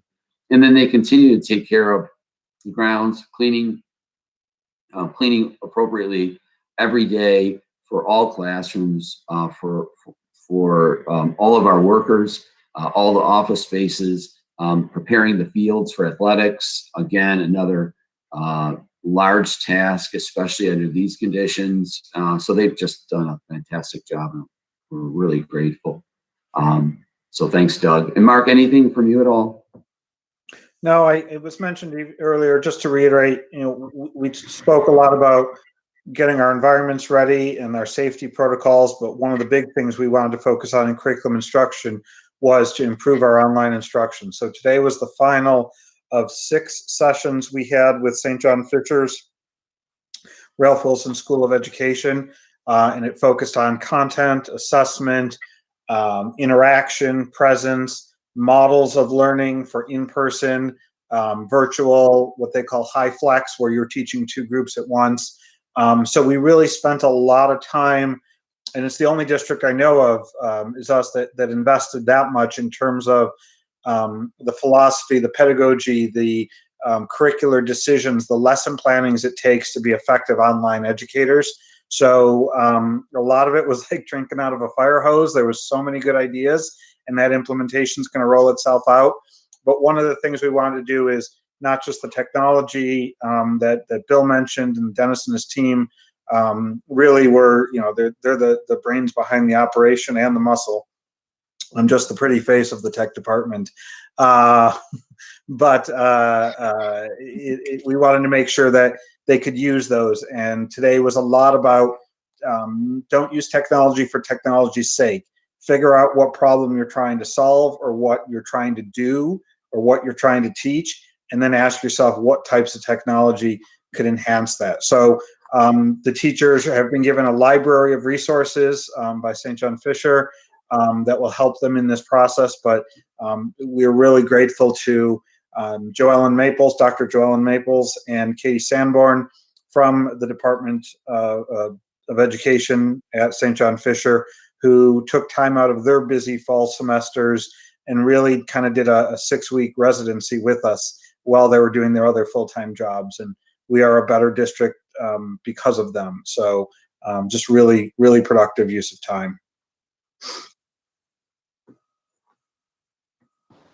That's amazing professional development. Kudos, seriously. Awesome. Well done. We wanted something that was, there were a lot of options, but most of them come vendor specific, and somewhere in the midst of the training, they try and sell you their product. We wanted to take a step back and study it for the sake of studying it, not for either an overt or a covert sales pitch. And so we needed someone neutral and agnostic in doing that. And John Fisher has an excellent education program, and our folks, every instructional teacher basically got a college level crash course in how to be effective teaching virtual learners and high flex classrooms. And that came, Judy, the request came from the teachers as we were coming out of last year, and we were kind of debriefing on how things had gone, and they said, one of the things that we really could use is a few things is training on the Google Classroom and the elements of the Google Classroom, because there was a varying degree of how comfortable people were with that, and Dennis and the tech crew has done a fantastic job. And Lisa Brown is a teacher on special assignment, and she's been a really huge addition and has done a great job as well, sitting down and training the teachers in various technologies, and especially related to the Google Classroom. And then they also wanted information on how do we teach online, because it is different. It's a different instructional pedagogy, and they really needed some assistance. So John Fisher, I think, put together a beautiful program for us, and it's like this deep. And so, some people are here and then some people are here, but that resource is there for them for the rest of the year as they develop their own skills in terms of online instruction. And as Mark said, technology has its place. It's not the end all and be all, it's a really important component. And it's just figuring out how to make that work and finessing it and the nuance. But it's been well done. Yeah, very well done. I'm very pleased, and I think it's going to certainly reap the benefits from that. Yeah. So let's see. Okay, yeah, just around athletics. I know there was some just concerns about how it's going and an update, and just want to give a shout out to Chris Caselny, who is, it's kind of a little baptism by fire for him. He hasn't been on the job for very long, and he hasn't ever experienced it under normal conditions because it's always been under these COVID circumstances. And so when we came back to school and we were just trying to get the instructional program started, we were really concerned about starting athletics, as important as it is and as valuable as it is to our students. We were concerned that it may get in the way of moving our instructional program forward. So we had some discussions with the section in ECIC, and they decided to start it about 3 or 4 weeks ago now. And we started off slowly. We split it up, the fall sports, and we started a couple of them the first week, and then a few more the next week. And I think that was well done. It just helped us to kind of get up and running, and it's gone well. We are now into the season. The practice schedule was really short, and they needed to start playing games right away so that they could fit them in within the season, because it is a shortened season. And so far it's gone well. There have been a few issues, but in general, our coaches and our students have been very compliant in regard to the guidance that has been given to us by ECIC and the section. And what that is, just so that you understand, is that masks are required when they're on the sidelines, and masks are I wouldn't say they're actually technically not required, but there's a strong suggestion that the athletes wear masks whenever possible. But if they're not able to tolerate it when they're in the actual activity, they are allowed to remove their masks. So, for instance, say you're a runner, you're going to be wearing your masks until you get on the starting line. And then for the runners, I would say in general, they all remove their masks while they're running the race. And then as soon as they come back to the finish line, they put their masks back on. And so that process for us has worked very well. And it's different for every sport. And honestly, it's different for athletes. Some can tolerate wearing the mask, and they do. We've been encouraging that. We want our athletes to be as protected and as safe as possible. And then for others, they're just not able to tolerate the mask in terms of a lot of the cardiovascular things that are involved. So they remove their masks. Many times they just pull them down, and then other times they slide them up. So they're up and down throughout the games, depending on where they are and what position they're playing, how much they're actually actively engaged in the game. Those are all kind of factors that impact mask wearing for athletic activities. Bill, I know, unfortunately, I asked Chris Caselli, but Chris had to be actually at a couple of games tonight, and he really wanted to be there because one issue we are having is we're kind of short on chaperones.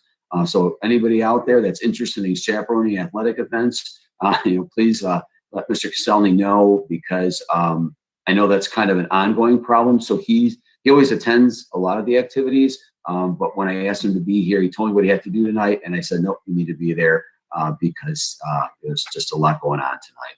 So he's done, like I said, a great job, and every day it's changing. Because again, as we've gone through this process, it's finally starting to settle in. But the first 3 or 4 weeks were kind of crazy because things were just going back and forth between ECIC and the section and the athletic directors to try to get things started and to try to do things as similarly as possible.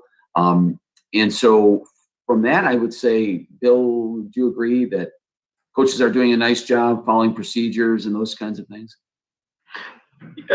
Yes. So it's a team effort here. Mr. Moore and Mr. Caselny and I are trying to be out on the practice fields every afternoon and sharing the night responsibilities. Mr. Moore was on last night. Mr. Caselny tonight. I'm on tomorrow night. And it's a constant monitoring of the situation. All student athletes were given 2 passes from the section, and those are used for spectators. So, so any fan who comes on site has to be wearing a section pass, has to be wearing a mask, and we are monitoring that to make sure that that our fans are following that expectation.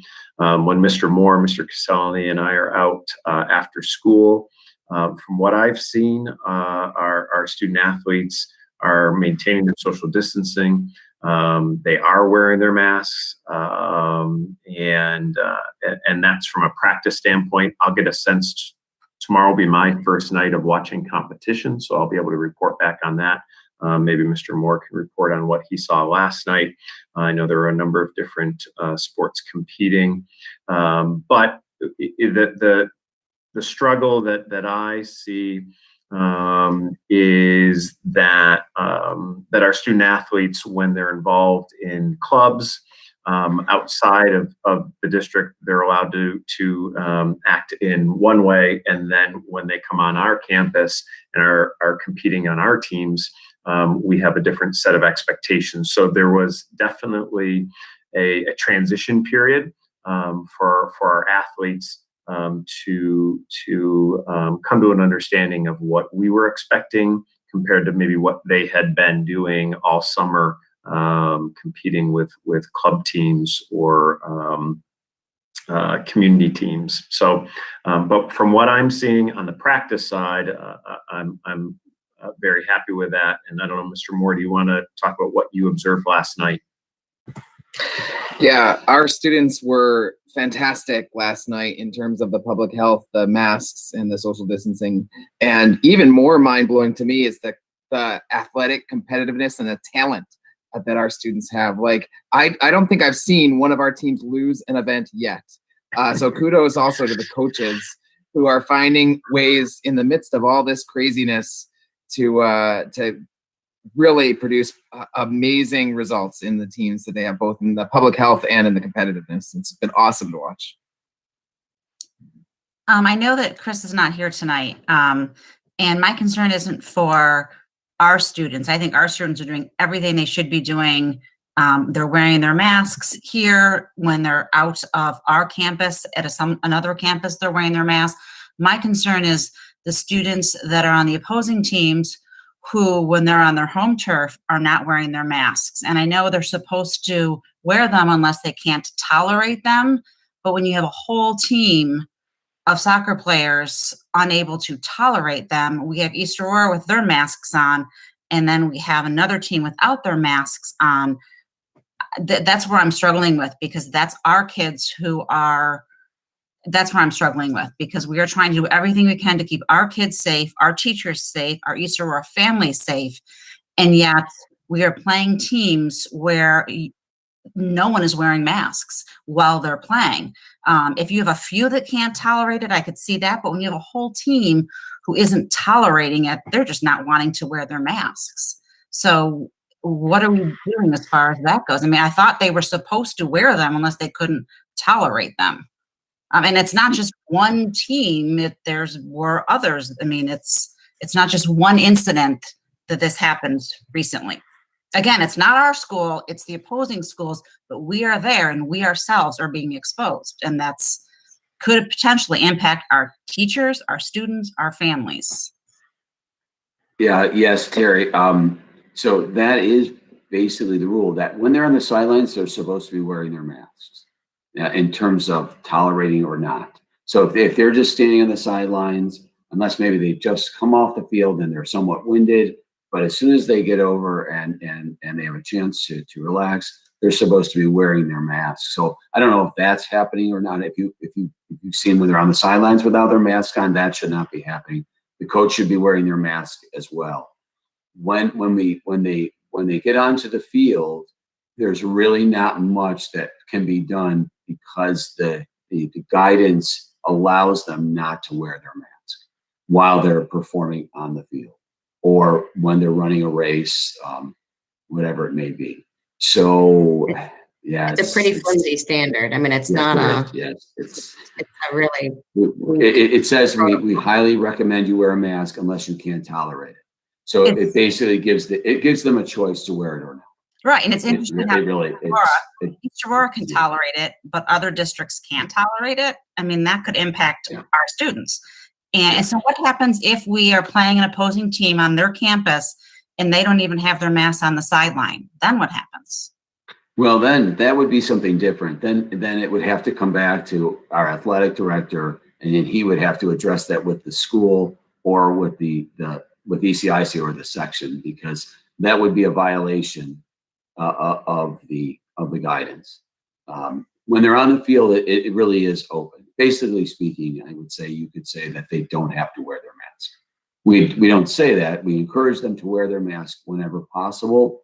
There are times, when you're really breathing heavily that you do need to pull it down. But we encourage them to keep them up whenever possible. And our athletes have done that. And so that we appreciate that.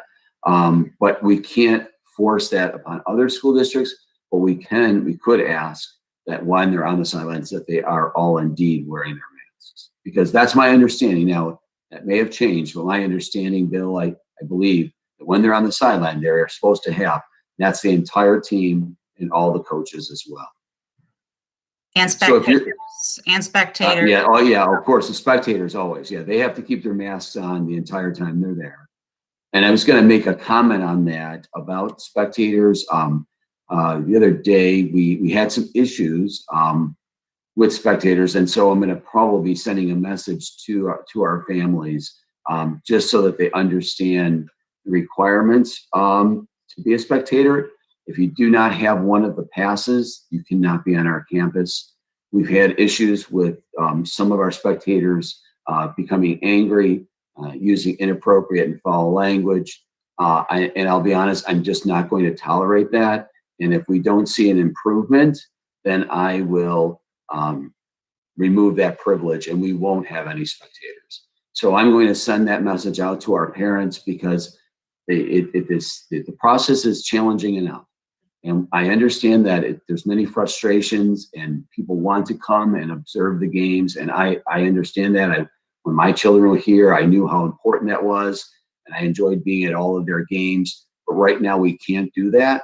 We're limited. And that's, again, according to ECIC in the section, there's 2 spectators per athlete. That's the standard for every team. And we need to abide by that. And I especially don't appreciate members of our community becoming angry or worse when they cannot enter because they do not have a pass. So if we have to stop it, we will. I hope we don't.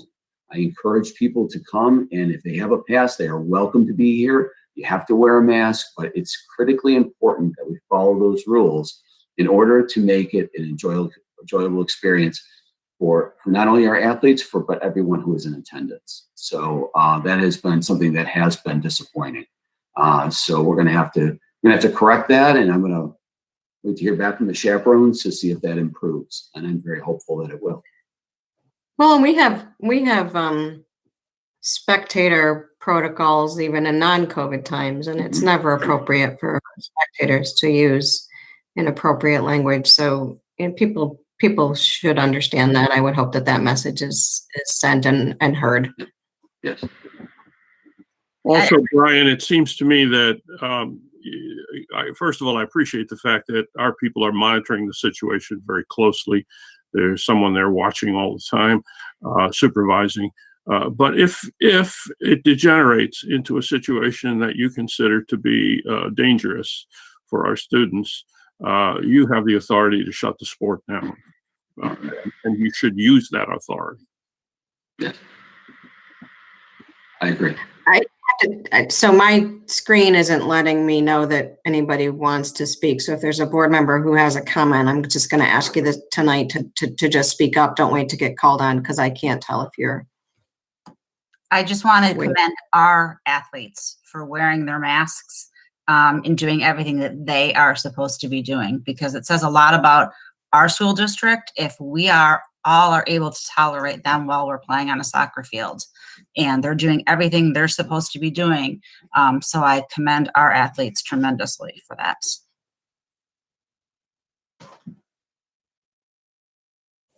Anyone else? Brian, are you done with the, did you have more on that, No, I don't think, yeah, I don't think, is there anything else from any of the administrators that we may have missed?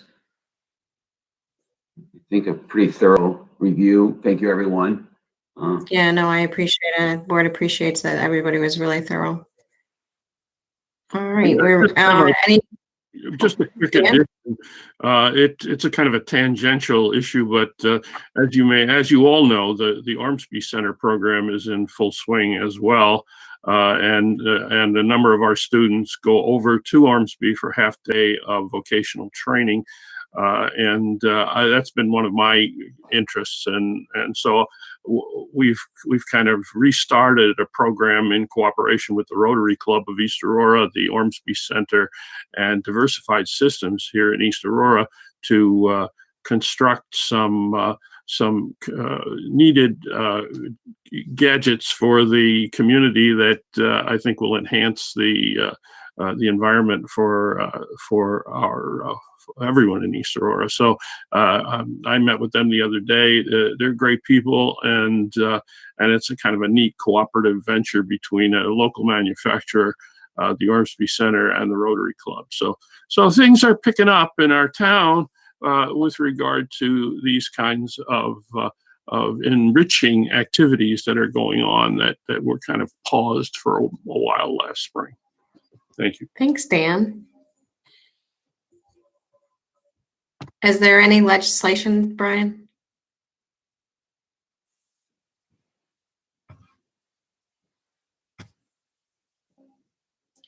You're muted. I'm gonna take that as a no, but you're still muted. He shook his head, no. Yeah. No, I'm sorry. I switched screens to look at the agenda. Yeah, so I couldn't click back. Yeah, no legislation.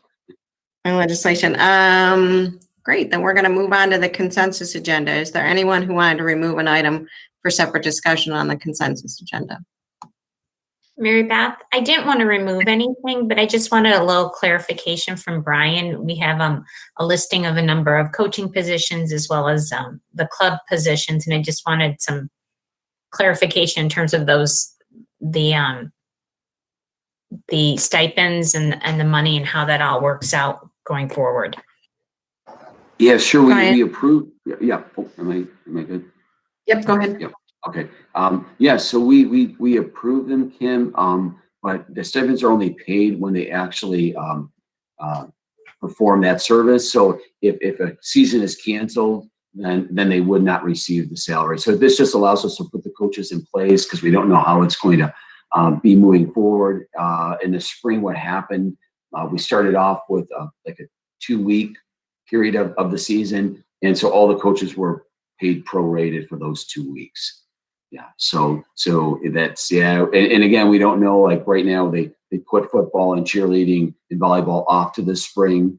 Will those happen or not? We don't know. We hope so. But if they don't, then the coach wouldn't be paid for that. Great, thank you.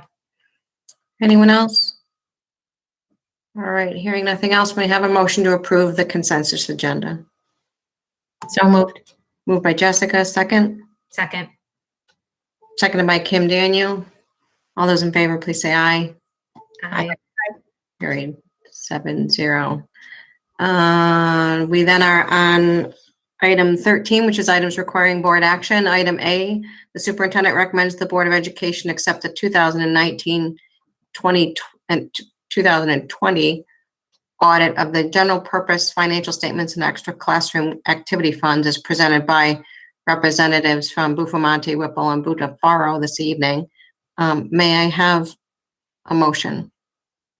So moved. Moved by Mr. Brunson, second. Second. Seconded by John Seghetti. Discussion? Again, Dan, please thank the audit committee for all their hard work and for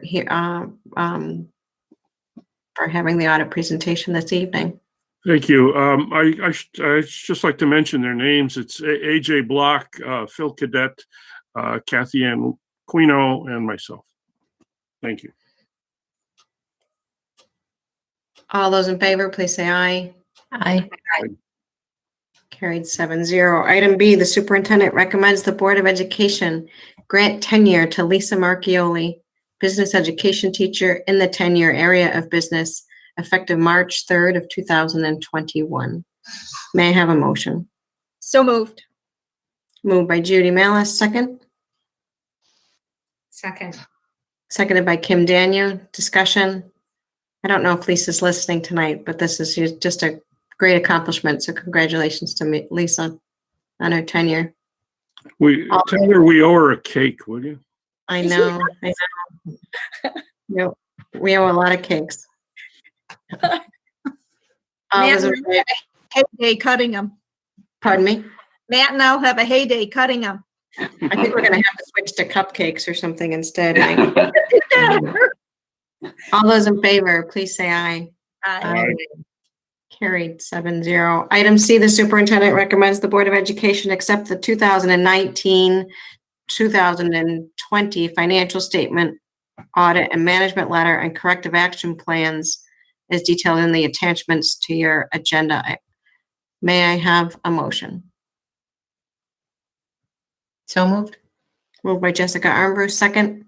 Second. Seconded by Dan Brunson. Discussion. All those in favor, please say aye. Aye. Carried 7-0. Our next board meeting is November 18th of 2020. I do want to remind the board, we're anticipating a special board meeting the week of the 26th, Monday the 26th. And then there's upcoming meetings and workshops in your agenda. I know a few of us have signed up for the New York State School Boards Association conference at the end of the month. And Jackie had sent out a request for anybody that wanted to attend to let her know, because the cost gets more expensive the later you sign up for that. So I hope everybody signed up who wanted to attend. Is there anything else to come before the board this evening? I just wanted to Jessica, the legislative team meeting, are they still doing only in person? As far as I know, and I will not be attending. I did send David an email asking about the David Little update. And I said, because I think he said there's 24 people based on the email that he sent out were attending, and it was in person. And I asked him, by chance, could you do any of these virtually? Because we're not coming unless you do. And I have not heard back yet, but I don't think he's planning on doing anything virtual. It's in person, or you just don't go. Yeah, we're just not going to be represented. Yep. Too bad. I saw the legislative breakfast on there and wondered, what the heck is that all about? That's like a couple hundred people every year. What's that? That's over 100 people every year. Yes. That's right. Yeah. We're not going. And I still do not understand how they cannot do anything virtually, how we still cannot figure out how to do it. The virtual technology is pretty straightforward. Yeah, It's everywhere. So you know what, Mary Beth, I just wanted to congratulate Lisa. Yeah, unfortunately, the people who have been achieving tenure, and a couple of our administrators recently received tenure, and we just haven't had a chance to celebrate it like we normally do, because it is a huge milestone in your career, especially being here. We set a high standard for all of our employees, and so when you achieve tenure, no matter what your role is, it's really quite an achievement. And she's been a delight, wonderful personality, works so well with our students, and is very creative in terms of taking the department in a new direction. And so just want to say thank you for everything that she's done, and we're very appreciative of her excellent work. Thanks, Brian. It is hard to have those milestones be reached and us not to be together just to celebrate our and just to be able to congratulate people in person. It's hard, beyond the cake. Yeah. So, anything else, folks? May I have a motion to adjourn? So moved. Moved by Jessica, seconded by John Seghetti. Discussion. Thank you all for a good meeting. All those in favor, please say aye. Aye. Right. Good night, Thank everyone. you, everyone. Thanks, everybody. Yep. Thanks. Good night, everyone. Right.